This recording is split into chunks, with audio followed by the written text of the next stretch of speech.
Imagine that, starting tomorrow, you can't die. Ever. No accident, no illness, no old age. You're going to live forever. Most people hear that and feel a little jolt of excitement.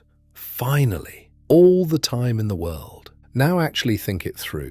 Not 1,000 years. Forever. Everyone you love, gone. Every book you'd ever want to read, read. Every country seen, every food tasted, every conversation, every feeling, every first time, repeated until it's the 10,000th time, and it never, ever ends. When people sit with that honestly, almost all of them arrive at the same quiet horror. Immortality wouldn't be paradise. It would be the most complete hell imaginable, which means something strange has to be true. If a life without end is unbearable, then the ending, death, the thing we spend our whole lives running from, might be the exact thing that makes a life worth living in the first place. That paradox sits at the dead center of one man's philosophy. His name was Martin Heidegger, and a lot of serious people will tell you he was the most important philosopher of the entire 20th century. He was also a Nazi.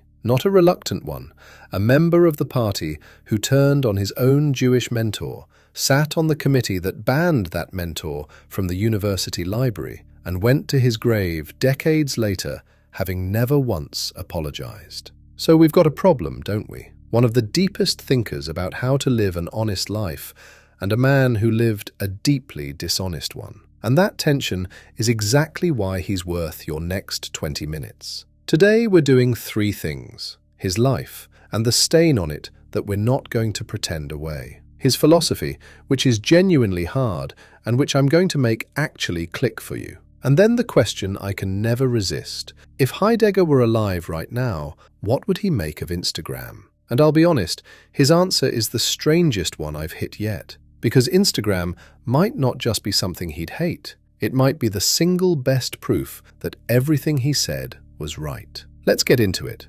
The man and the thing we can't ignore. You cannot talk about Heidegger without walking straight into the uncomfortable part, so let's not tiptoe. He was born in Germany in 1889. He came up as the star student of Edmund Husserl, the founder of a movement called phenomenology, roughly the study of how things actually show up in our experience. Husserl loved him, saw him as the heir, the one who'd carry the work forward. When Husserl retired, he handed his own prestigious chair at Freiburg to Heidegger personally. And here's how Heidegger repaid it.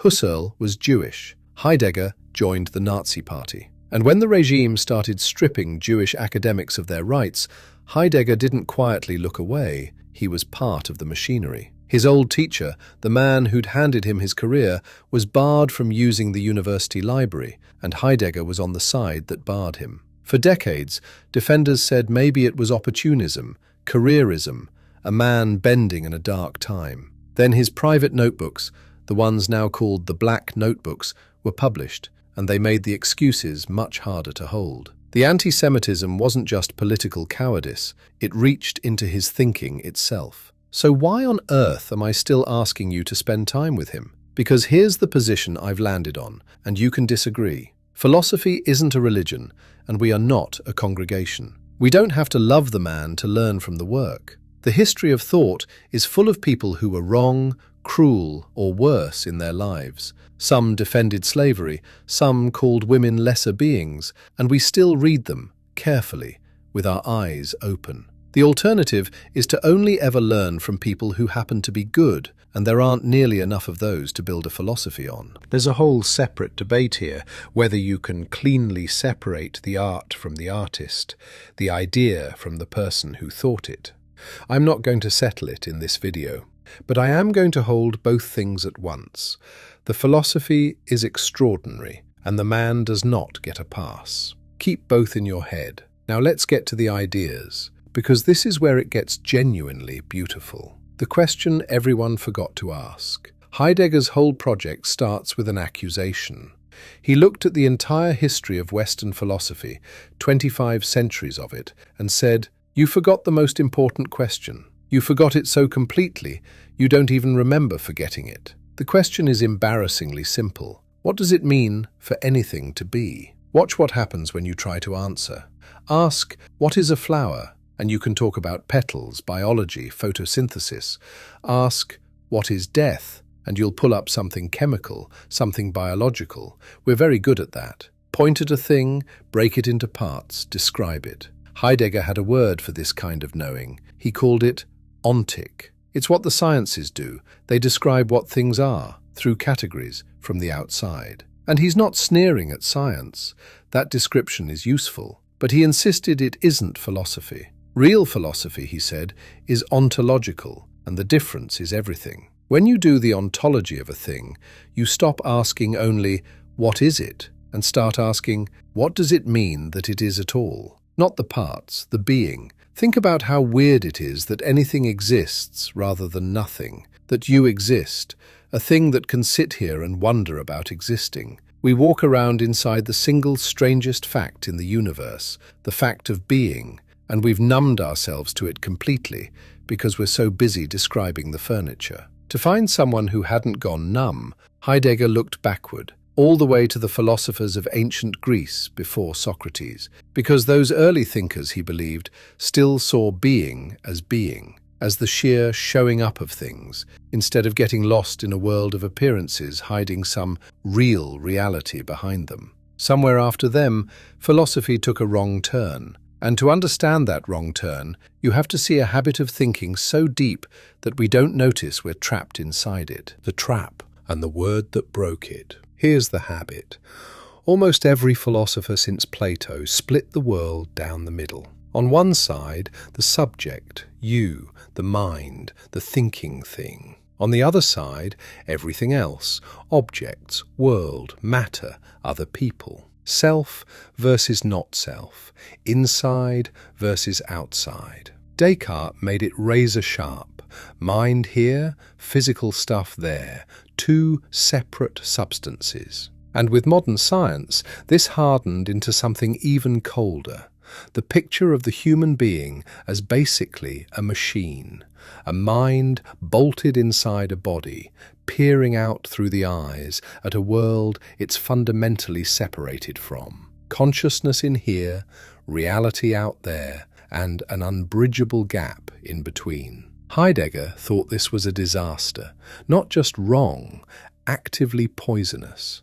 Because a creature that sees itself as sealed off from the world, standing over against nature as a subject facing objects, is exactly the creature that ends up strip mining the planet and treating every other living thing as raw material. He wrote that in 1927, by the way, decades before anyone was talking about ecological collapse. And this is the exact moment Heidegger does the thing the internet loves to mock him for.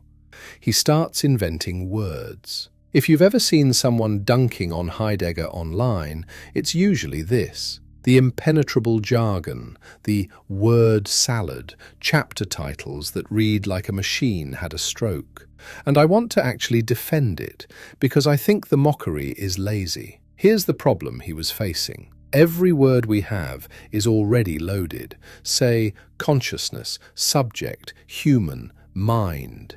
Each one drags in centuries of exactly the philosophy he's trying to escape. You can't dismantle the subject-object trap using the words the trap was built from. So he did what serious thinkers sometimes have to do. One of his contemporaries, Deleuze, later said, "Philosophy just is the creation of concepts." When your language can't reach a thought, you build new language. Not to sound clever, to think something that couldn't be thought before. So instead of human being, Heidegger uses a word, Dasein. In German, it literally breaks down to being there. And he chose it precisely because it's stripped of baggage. Dasein isn't a mind. It isn't a soul stuck in a body. Dasein is simply the one being in all of existence that can ask about being. The being for whom its own existence is a question. You are the place where the universe wonders about itself. That's Dasein. Now, notice he didn't just say conscious human and save everyone the headache. And there's a razor-sharp reason. The second you say consciousness, you've smuggled the trap back in. You've put a thing called consciousness between you and the world, a mediating screen you're supposedly looking at reality through. Heidegger's entire move is to say there is no screen. You're not observing the world from behind glass. You're already out there, tangled up in it, before any thinking even starts. Which raises the obvious question. If Dasein isn't a mind trapped inside looking out, then what is this world it's supposedly already in? The world is not the place you think it is. This is where it gets subtle, so let me slow down and use his own kind of example. When Heidegger says Dasein is in the world, he does not mean the way a coin is in a box, or the way your body is at certain coordinates on a map. Yes, there's a house behind me, at a physical location, findable on GPS. But that's not the world he's talking about. That's just space, objects sitting in coordinates. His world is the web of meaning you actually live inside, and the difference is enormous. Picture this. A rock in the wild reacts to things automatically. Pushed, it moves. An animal, hungry, eats. Chased, runs. Pure stimulus and response. Cause and effect. The machinery of nature grinding along. Now, I hand you an olive branch. Do you see a severed piece of a tree? Technically, sure, but that's not what shows up for you. What shows up is peace, an offering, a whole human meaning that no chemical analysis of the branch could ever find. The olive branch, the white flag,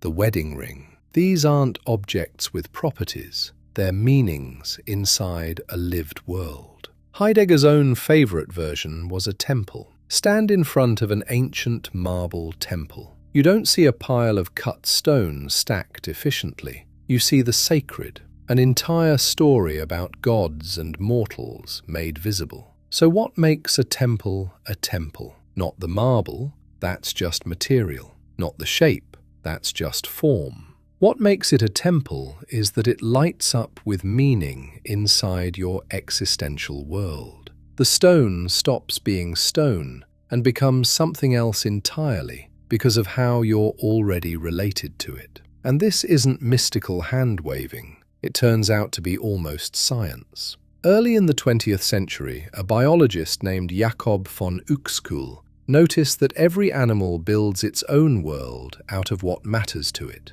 He called it the Umwelt. Right now, there might be an ant on the floor near you. You two are inches apart in physical space, but do you share a world? The ant's world, the meanings it moves through, what counts as food, threat, path, has almost nothing to do with yours. Your neighbours in space and strangers in world. Decades later, a neuroscientist named Walter Freeman studied learning in rabbits and found the same thing Heidegger had argued from his armchair. The rabbit assembles an environment out of what's significant to it. Being in the world, showing up in a brain scan. And there's one more piece. Heidegger insisted Dasein is never alone in this. It's always being with. Other people aren't objects you bump into after the fact. They're woven into your world from the start. Hold on to that, because it's going to matter a lot when we get to the phone in your pocket.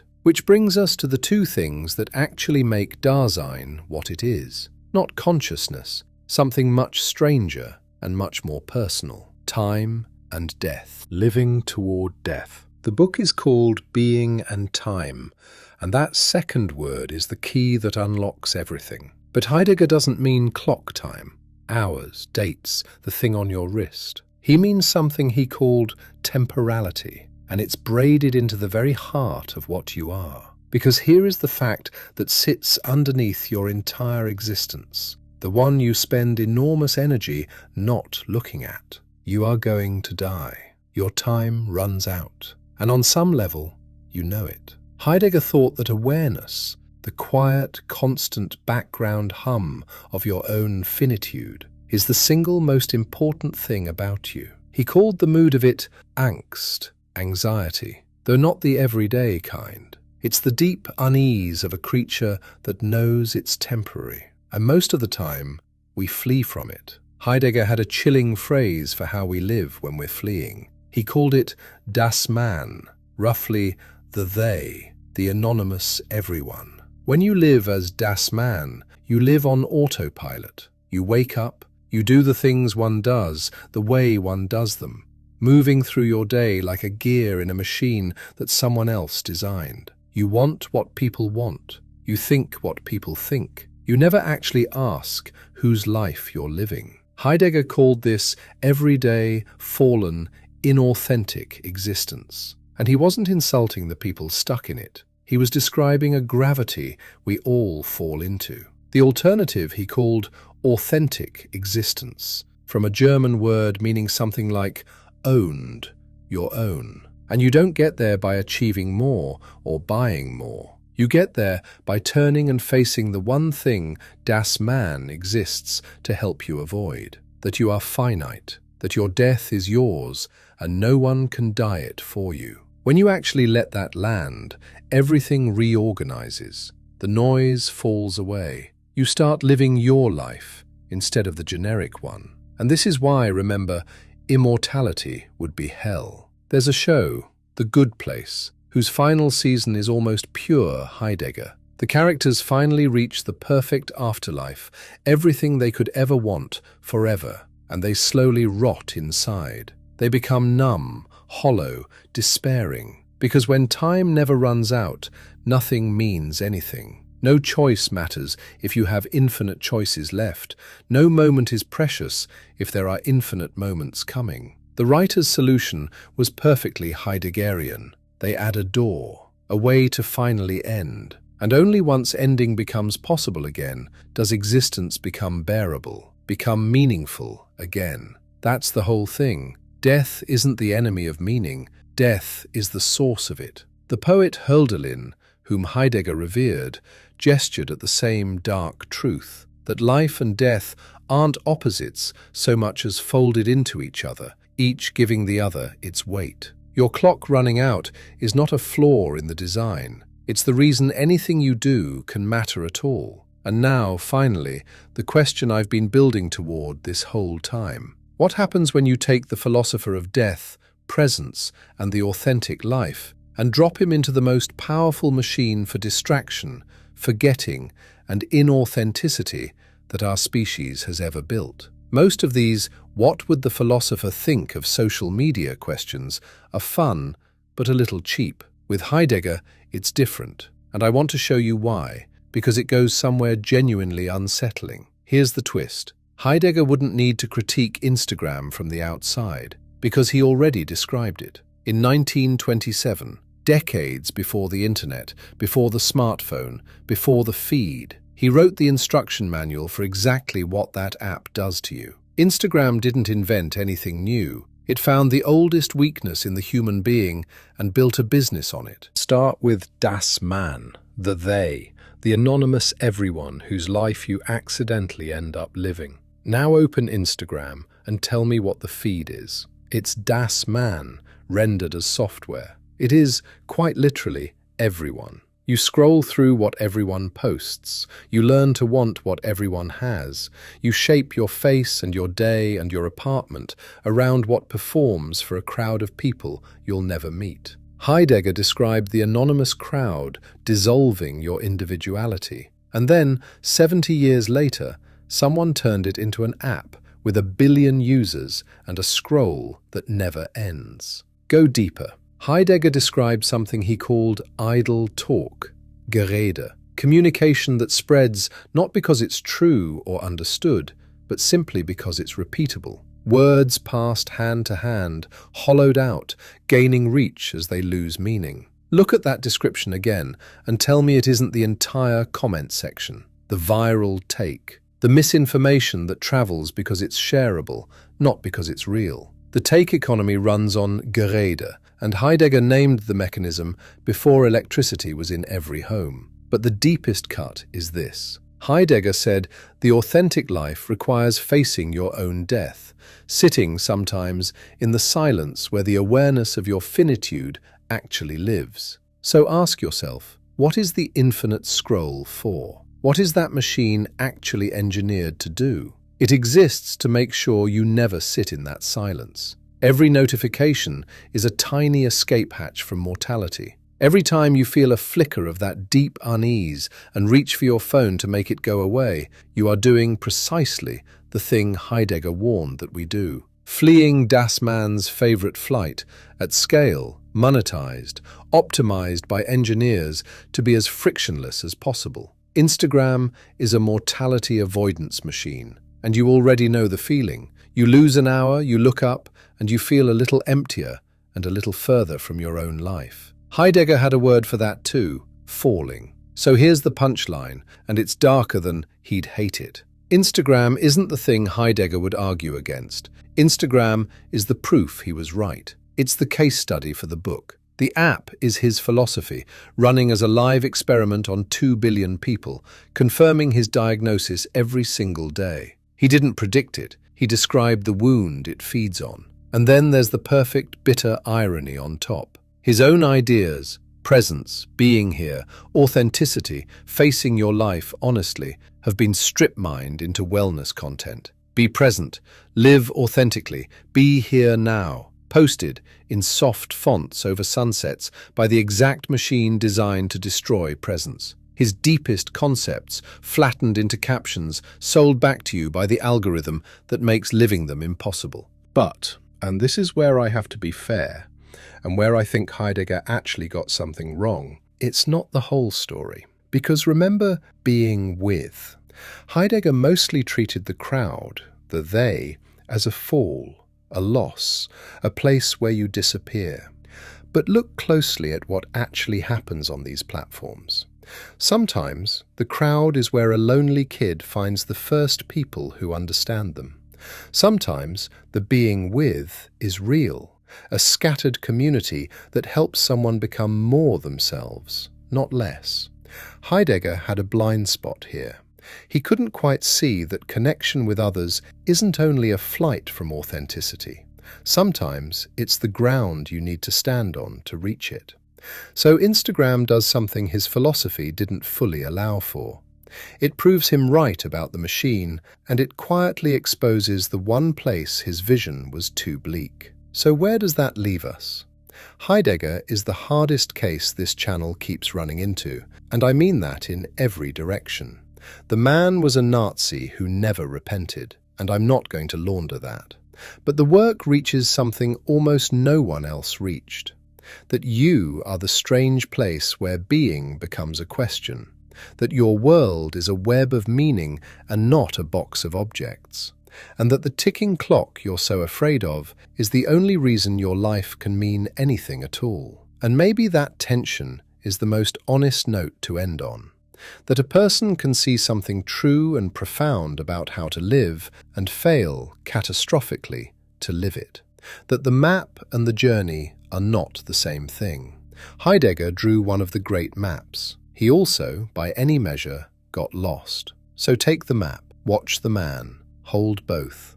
Next time, I'm putting another thinker through the same test, dropping them into our world, our feeds, our screens, and seeing what survives the fall. Until then, here's the only homework that matters. At least once today, put the phone down, sit in the quiet you keep escaping, and let yourself remember that your time is running out. Heidegger would tell you that's not a morbid thought. It's the beginning of actually being alive.